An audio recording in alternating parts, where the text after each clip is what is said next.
Chapter का नाम है तत्वों का वर्गीकरण। कल शुरू किए थे एक क्लास तत्वों के वर्गीकरण का हुआ, जिसमें हम लोग देखे कि अभी तक पृथ्वी पर कितने तत्व ज्ञात है। तो कुल मिलाकर के 118 तत्व ज्ञात है कल की क्लास में बताए, जिसमें से प्राकृतिक तत्वों की संख्या बताए 98 और कृत्रिम तत्वों की संख्या 20 बताए। तत्वों के वर्गीकरण करने की आवश्यकता क्यों पड़ी, तो बताए थे कि कुछ तत्व ठोस अवस्था में है, कुछ द्रव अवस्था में है, कुछ गैसीय अवस्था में है, कुछ धातु है, कुछ अधातु है। अध्ययन करने में कठिनाई होती थी, जिसके कारण रसायन शास्त्रियों ने तत्वों का वर्गीकरण किए। अब वर्गीकरण करने के दौरान में 4 ऐसे महान रसायन शास्त्री का नाम बताए जिन्होंने तत्वों का वर्गीकरण किए, जिनमें सबसे पहले वैज्ञानिक थे डोवेराइनर के अनुसार तत्वों का वर्गीकरण कल हम लोग पढ़े थे। उसके बाद दूसरे नंबर में आए थे न्यूलैंड के बारे में पढ़े। उसके बाद उन्होंने तत्वों का जो वर्गीकरण किया उसको देखे। न्यूलैंड ने तत्वों के वर्गीकरण के दौरान जो सिद्धांत दिए थे वह कहलाया था अष्टक सिद्धांत। डोवेराइनर ने तत्वों के वर्गीकरण के दौरान जो सिद्धांत दिया वह कहलाया त्रिक सिद्धांत। आज की क्लास में हम लोग को देखना है उसके आगे मेंडलीफ है, एक महान वैज्ञानिक रसायन शास्त्री मेंडलीफ है। इन्होंने तत्वों का वर्गीकरण किस रूप में किए वह आज की क्लास में हम लोग देखते हैं। तो उस दिन भी बताए थे मेंडलीफ के परिचय में कि मेंडलीफ रूस के वैज्ञानिक थे ना, इसीलिए इन्हें रशियन वैज्ञानिक कहा जाता है। और इन्होंने 1869 ईस्वी में तत्वों का वर्गीकरण किए। और यह भी बताए थे उस क्लास में कि मेंडलीफ जिस समय तत्वों का वर्गीकरण करना शुरू किए उस समय तत्वों की संख्या 63 ज्ञात था। कितने तत्व की संख्या थे? 63। और न्यूलैंड के समय 56, डोवेराइनर के समय क्लियर नहीं था। ठीक, तो मेंडलीफ जिस समय तत्वों का वर्गीकरण किया 1869 में, उस समय तत्वों की कुल संख्या 63 ज्ञात थी। इन्होंने तत्वों का वर्गीकरण सारणीबद्ध तरीके से किए। कहने का मतलब क्या हुआ कि खूब बढ़िया से सारणी बना करके, और उस सारणी में क्या किए थे इन्होंने, आवर्त बनाए और वर्ग बनाए। आवर्त और वर्ग क्या होता है, हम लोग कभी भी किसी प्रकार की सारणी बनाते हैं, ऐसा छोटा सा सारणी बनाते हैं, कम जगह है बुआ, ध्यान देंगे। यह जो इस तरह से जो कॉलम यह जो जा रहा है इसको हम लोग क्या कहते हैं, आवर्त। क्या कहेंगे, आवर्त। और इसको ऊपर से नीचे की तरफ जब डिवाइड किया जाए तो यह क्या कहलाएगा, वर्ग। हाँ ठीक बात बोले, समूह। यह पहला वर्ग होगा, यह दूसरा वर्ग होगा, यह तीसरा वर्ग होगा, यह चौथा वर्ग होगा, यह 5वां वर्ग होगा। और जब इस तरह से चलेंगे तो यह पहला आवर्त, यह दूसरा आवर्त, यह तीसरा आवर्त होगा। तो बताए कि मेंडलीफ ने जो तत्वों का वर्गीकरण किए सारणीबद्ध तरीका से किए, जिसमें वर्ग और आवर्त बना करके तत्वों को एडजस्ट किया अपने सारणी। कितने तत्व ज्ञात था? 63। मेंडलीफ के समय 63। और उन 63 तत्वों को उन्होंने परमाणु भार के आधार पर बढ़ते क्रम में सजाया। मेंडलीफ किस आधार पर? तत्वों को किस आधार पर सजाए? परमाणु भार के आधार पर बढ़ते क्रम में। बढ़ते क्रम बोले तो पहले कम भार वाले परमाणु, उसके बाद उससे अधिक भार वाले परमाणु, फिर उसके बाद उससे अधिक भार वाले परमाणु को इन्होंने अपने सारणी में स्थान दिए और बढ़ते क्रम में सजाए। कितने आवर्त बनाए थे? 7। और कितने वर्ग बनाए थे? 9। 7 आवर्त और 9 वर्ग बना करके इन्होंने अपना सारणी कंप्लीट की। क्वेश्चन पूछा जाता है कि तत्वों के वर्गीकरण में आवर्त सारणी का निर्माण सबसे पहले किसने किया? तो आएगा मेंडलीफ ने। किसने किया? मेंडलीफ ने। आवर्त सारणी का निर्माण किसने किया सबसे पहले? मेंडलीफ ने। एक क्वेश्चन और बनता है कि मेंडलीफ ने जो आवर्त सारणी बनाए, अपने आवर्त सारणी में कितने आवर्त और कितने वर्ग बनाए? 7 आवर्त और 9 वर्ग। मेंडलीफ के क्वेश्चन पूछता है, मेंडलीफ के आवर्त सारणी में कितने आवर्त बनाए गए? 7। कितने वर्ग बनाए गए? 9। मेंडलीफ ने जो तत्वों का वर्गीकरण सारणीबद्ध तरीका से किए, जिसमें से 7 जिस आवर्त सारणी में 7 आवर्त और 9 वर्ग बना, और उस कुल 63 तत्वों को स्थान भी दे दिए। उसके बाद कुछ खाली स्थान भी छोड़े कि और आगे समय बीतने के पश्चात कुछ नए तत्वों की खोज हो तो उसे भी इनके सारणी में स्थान मिल सके। इस तरह से इन्होंने तत्वों का वर्गीकरण किए। अच्छा, मुख्य आधार पूछेगा कि किस आधार पर किए, तब परमाणु भार के आधार पर बढ़ते क्रम। उसके बाद बताएगा कि मेंडलीफ ने अपने सिद्धांत में बताया कि अच्छा, पर सभी तत्वों को अपने सारणी में एडजस्ट करके इन्होंने कुछ सिद्धांत दिए, जिस सिद्धांत में बताए कि सभी तत्वों के भौतिक और रासायनिक गुण, सभी तत्वों के भौतिक और रासायनिक गुण उनके परमाणु भार के आवर्त फलन होते हैं। बहुत इंपॉर्टेंट क्वेश्चन यहाँ से बना।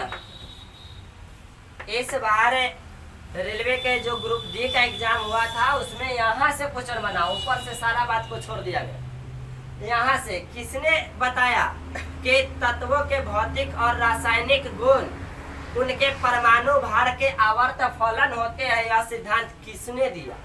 मेंडलीफ ने दिया। मेंडलीफ ने जो तत्वों का वर्गीकरण सारणीबद्ध तरीका से किए, तो वर्गीकरण करने के बाद उन्होंने इस संबंध में एक सिद्धांत दिए। तो सिद्धांत में क्या बता कि जितने भी तत्व हैं, सभी तत्वों के भौतिक और रासायनिक गुण जो होगा उसके परमाणु भार के आवर्त फलन, यह इनका सिद्धांत है। यही सिद्धांत इन्होंने बताए तत्वों के वर्गीकरण।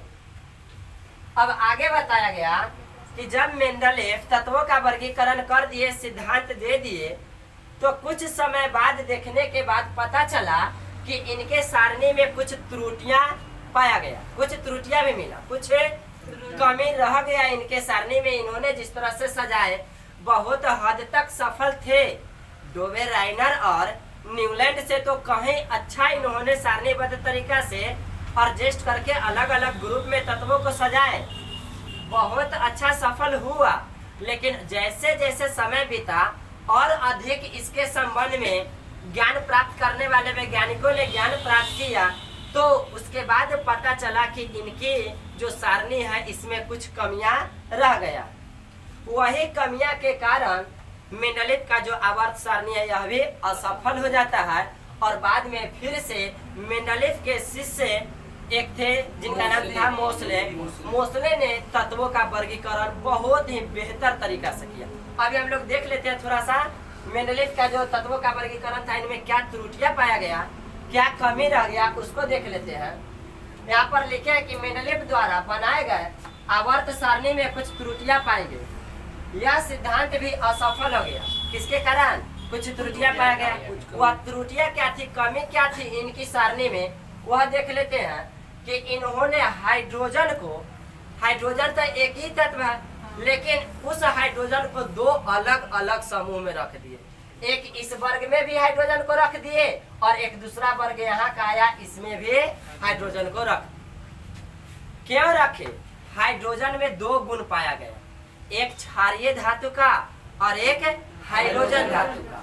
क्षारीय धातु के गुण होने के कारण इस समूह में रख दिए और हाइड्रोजन धातु के गुण पाने के कारण उसे हाइड्रोजन धातु का गुण पाए जाने वाले जितने भी तत्व थे उनके लिए एक अलग ग्रुप बना, दूसरे समूह में रखे, और उस समूह में भी यहाँ पर भी हाइड्रोजन को क्या किए, रख दिए। तो एक ही तत्व और स्थान दो दो जगह दे दिए। तो यह कमियां हो गया कि एक ही व्यक्ति को दो दो मंत्रालय कैसे मिल गया। यहाँ नरेंद्र मोदी का तो मंत्रालय नहीं है कि एक ही व्यक्ति को 4 गो मंत्रालय मिल जाए। यहाँ तो क्या है, तत्वों को एडजस्ट करना था ना, अलग अलग प्रकार के गुण पाया गया और उसे क्या किया गया कि अलग अलग गुण पाए जाने के कारण एक ही तत्वों को क्या किया गया, दो अलग अलग वर्गों में स्थान दे दिया गया। यह इनकी कमियां हो। एक व्यक्ति को एक ही जगह रखा जाए, एक तत्व तो एक ही है, उसमें गुण पाया गया तो देखा जाता कि कौन सा गुण ज्यादा महत्व रखता है, उसके अनुसार से उसे कोई एक वर्ग में रख दिया जाता। लेकिन मेंडलीफ ने क्या किया, इसे दो अलग अलग वर्गों में स्थान दिए। यह एक क्या निकला, कमी, त्रुटियां निकल गई। उसके बाद दूसरा त्रुटि देखा गया कि उन्होंने समान गुण धर्म वाले तत्वों को अलग अलग वर्गों में रख दिए। समान गुण पाए जाने वाले तत्व मतलब बउआ, चीनी का स्वाद कैसा आता है, मीठा। तो मीठा तो उसको किस वर्ग में रखेंगे, मीठा वाला कोई वर्ग रहेगा उसी में न रखेंगे। तो मीठा वाला वर्ग में रख दी। चीनी का स्वाद कैसा होता है? मीठा। जलेबी का स्वाद कैसा होता है? तो जलेबी को भी एक ही कतार में रखेंगे, मिठाई को भी एक ही कतार में रखेंगे, और इस प्रकार की भिन्न भिन्न प्रकार की जो मीठा चीज होगा उस सभी को एक ही कतार में रखेंगे। लेकिन इन्होंने क्या किए कि जो मीठा गुण पाया जाता है उसको यहाँ भी रख दिए, और कोई दूसरा जगह है मतलब तीखा वाला उसमें भी मीठा वाला को समा दिए। मतलब समान गुण पाए जाने वाले तत्व को समान रूप में रखना चाहिए ना, तो समान गुण पाए जाने वाले तत्वों को इन्होंने क्या किए? अलग अलग समूहों में स्थान दे दिए। यह एक कमी निकला। दूसरा कमी तो यह भी त्रुटि के कारण। अगला त्रुटि देखा गया कि इन्होंने पर ऊपर में बताया गया कि परमाणु भार के आधार पर बढ़ते क्रम में तत्वों को सजाए, लेकिन उसमें कहीं कहीं एक दो जगह इनसे भूल हो गई, जिसके कारण अधिक भार वाले तत्वों को पहले रख दिया, कम भार वाले को उसके पीछे सटा। तो यह भी कमी हो गया। जब कम भार वाले से अधिक भार वाले को बढ़ते क्रम में सजाए तो पहले कम भार वाला, उसके बाद उससे ज्यादा भार वाला, उससे ज्यादा भार वाला, इस तरह से क्रमबद्ध तरीका से सजाए। लेकिन कहीं एक आई जगह भूलवश ऐसा हो गया कि अधिक भार वाला आगे हो गया, कम भार वाला पीछे हो गया। तो कहीं एक जगह मिस्टेक हुआ था, त्रुटिया तो हुआ ना, त्रुटिया में गिनती आ गया। इस तरह से यह मेंडलीव का तीसरा त्रुटि। अब अगला त्रुटि में हम लोग देखें कि समस्थानिक तत्वों को अपने सारणी में कोई जगह ही नहीं। समस्थानिक आप लोग पढ़ लिया है पीछे। समस्थानिक, हाइड्रोजन के समस्थानिक, कार्बन के समस्थानिक पढ़े ना। ड्यूटेरियम क्या है? हाइड्रोजन के समस्थानिक है ना। तो क्या किए थे कि समस्थानिक तत्वों को अपने सारणी में कहीं जगह देवे नहीं किए, उसे गायबे कर दिए थे कि समस्थानिक हमारे सारणी में कहीं रहेगा ही नहीं। हाइड्रोजन है, हाइड्रोजन के समस्थानिक क्या होगा? ड्यूटेरियम है। और क्या है हाइड्रोजन के समस्थानिक बताया? ट्राइटियम। और क्या है? प्रोटियम, ट्राइटियम, प्रोटियम और ड्यूटेरियम। तो इस तरह से हाइड्रोजन के समस्थानिक को क्या किए थे कि किसी भी तत्वों के समस्थानिक के लिए उन्होंने क्या अपने सारणी में कोई स्थान ही नहीं दिए थे। तो इस तरह से चार त्रुटियां हम लोग देखे। चार त्रुटियां पाए जाने के कारण मेंडलीव का आवर्त सारणी असफल हो गया, और इन सभी त्रुटियों को खोज करके रख दिए इन्हीं के शिष्य किसने? मोसले ने क्या किया? खूब बढ़िया से पहले सभी तत्वों के बारे में अध्ययन किया। जितने भी तत्व ज्ञात है सभी तत्वों के बारे में खूब बढ़िया से अध्ययन किए, जानकारी उन्हें प्राप्त हुआ। उसके बाद उनके गुरु मेंडलीव जो सारणी बना करके दिए, इस सारणी को बहुत गंभीरता से अध्ययन किया। तब जाकर के कुछ त्रुटियां इसमें उन्हें पता चला। तो उन्होंने क्या किए कि एक नई तरीका से नए आवर्त सारणी बनाए। मोसले ने नई तरीका से नई आवर्त सारणी बनाए, और तब जो उन्होंने तत्वों को एडजस्ट किए तो वह कहलाया मोसले का आवर्त सारणी। और अभी तक हम लोग जो पढ़ रहे हैं वह मोसले के द्वारा जो तैयार किया गया है आवर्त सारणी, वही सारणी को हम लोग पढ़ रहे हैं। तो वह सारणी अभी तक प्रचलन में है। उनसे और बेहतर बनाने वाले कोई रसायन शास्त्री आएंगे तो और अच्छा सारणी बना सकते हैं कि हम लोग को अध्ययन करने में और मजा आए, और कम समय हो, कोई कठिनाई ही ना हो। तो ऐसा अभी आया है नहीं। अभी तक जो हम लोग के सामने उपस्थित है वह मोसले का ही आवर्त सारणी है। इसीलिए मोसले के आवर्त सारणी को आधुनिक आवर्त सारणी कहा जाता है। क्वेश्चन पूछता है होगा आधुनिक आवर्त सारणी और मेंडलीव के आवर्त सारणी में क्या अंतर है? तो अंतर आप लोग खुद लिखेंगे या बताएंगे जब मोसले के आवर्त सारणी पढ़ लेंगे अभी तब। मेंडलीव के आवर्त सारणी तो देख लिए ना, पढ़ लिए। अब मोसले की आवर्त सारणी को पढ़ेंगे हम।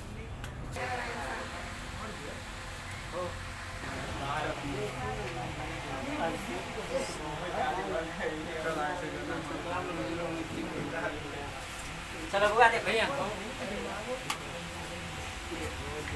मोसले के अनुसार तत्वों का वर्गीकरण। बुआ बहुत दूर बैठा है, आवाज जाता है। मोसले के अनुसार तत्वों का वर्गीकरण बाबा पंखा बंद कर दो। चलिए देखिए, मोसले के अनुसार तत्वों का वर्गीकरण। अभी मोसले के बारे में बताएं। मोसले कौन थे? मेंडेलीव के शिष्य थे ना। इन्होंने तत्वों के खूब बढ़िया से जितने तत्व था ज्ञात उन सभी तत्वों का अध्ययन किए, मेंडेलीव के द्वारा बनाए गए सारणी का अध्ययन किए और उसके बाद बहुत ही बढ़िया से सुव्यवस्थित ढंग से एक नई सारणी का निर्माण किया। तो इनका सारणी कहलाया मोसले का सारणी, मोसले का आवर्त सारणी, और उसे आधुनिक आवर्त सारणी के नाम से भी हम लोग जानते हैं। और सुनिए, मोसले कहाँ के वैज्ञानिक थे? ब्रिटिश वैज्ञानिक थे ना। अच्छा, इन्होंने तत्वों का वर्गीकरण कब किए? 1913 में। मोसले के द्वारा जब तत्वों का वर्गीकरण किया जा रहा था उस समय ज्ञात तत्वों की संख्या 114 थी। कितने तत्व ज्ञात था? 114। उन सभी 114 तत्वों को इन्होंने सारणी बना करके एडजस्ट किए, जिसमें ये 7 आवर्त तो रहने दिए। जो मेंडेलीव ने 7 आवर्त बनाए थे, ये 7 आवर्त तो रहने दिए, लेकिन वर्गों की संख्या को बढ़ा करके 9 से 18 कर। तब मोसले जो सारणी बनाए उसमें वर्ग कितने थे? 18। आवर्त कितने? 7। अब क्वेश्चन पूछेगा कि आधुनिक आवर्त सारणी में कितने वर्ग होते? 18। कहेगा कि मेंडेलीव के आवर्त सारणी में कितने वर्ग? 9। चलिए ठीक। देखिए, 1913 ईस्वी में ब्रिटिश वैज्ञानिक मोसले ने, क्या है ब्रिटिश वैज्ञानिक मोसले का पूरा नाम? हेनरी मोसले। हेनरी मोसले ने 1913 ईस्वी में तत्वों का वर्गीकरण आधुनिक आवर्त सारणी के रूप में किए। किस रूप में किए? आधुनिक आवर्त सारणी के रूप में किए। इसे मोसले का आवर्त सारणी कहा गया, आधुनिक आवर्त सारणी भी कहा गया और मोसले का आवर्त सारणी भी कहा गया।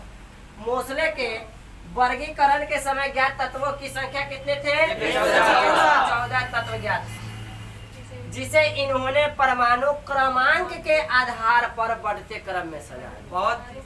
बहुत बड़ा अंतर मेंडेलीव में और मोसले में। मेंडेलीव किस आधार पर किए थे? परमाणु के आधार पर, और मोसले ने किए परमाणु क्रमांक के आधार पर। क्वेश्चन यहाँ से बन गया, परमाणु क्रमांक के आधार पर तत्वों का वर्गीकरण किसने किया? मोसले ने, हेनरी मोसले। कौन क्या था? हेनरी मोसले। अब देखिए, इन्होंने परमाणु क्रमांक के आधार पर बढ़ते क्रम में तत्वों को सजाया। मोसले ने अपने सारणी में 18 वर्ग और 7 आवर्त बनाए। प्रत्येक आवर्त का पहला वर्ग के सदस्य एक क्षार धातु।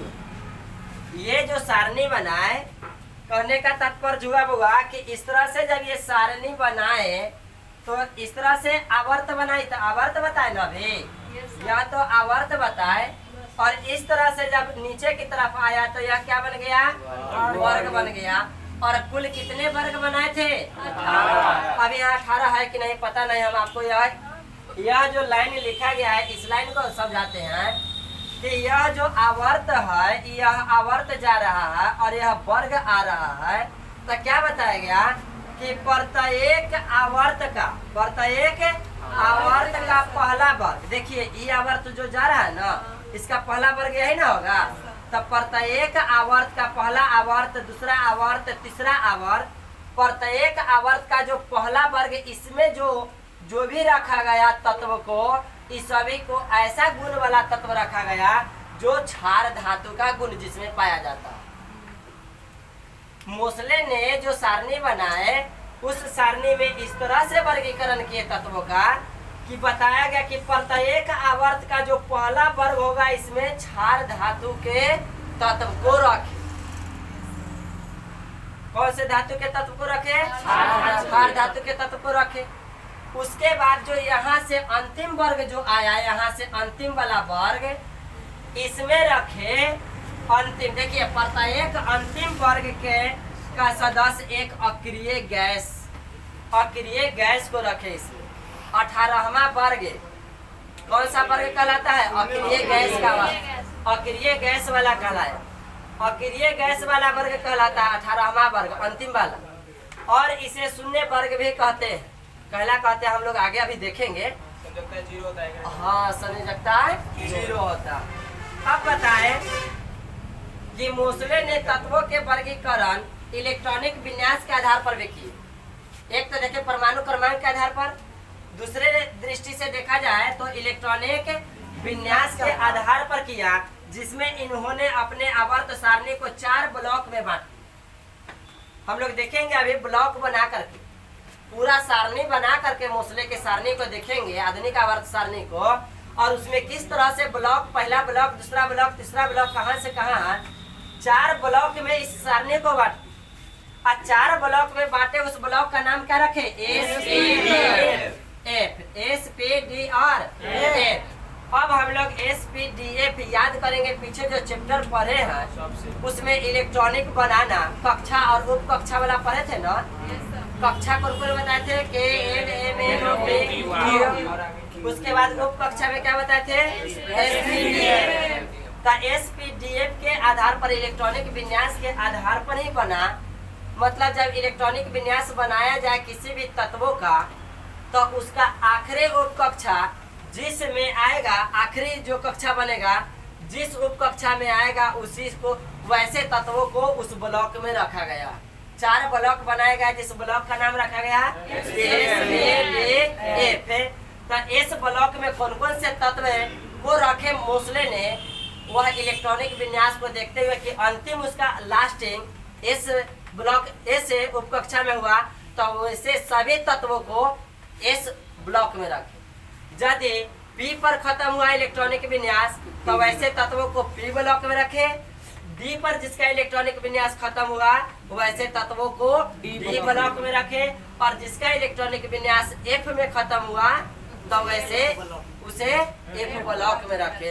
पूरे सारणी को इन्होंने 4 ब्लॉक बना दिए, सेक्शन बना दिए। तो उस चीज को अब हम लोग देखेंगे सारणी बना करके कि मोसले का आवर्त सारणी।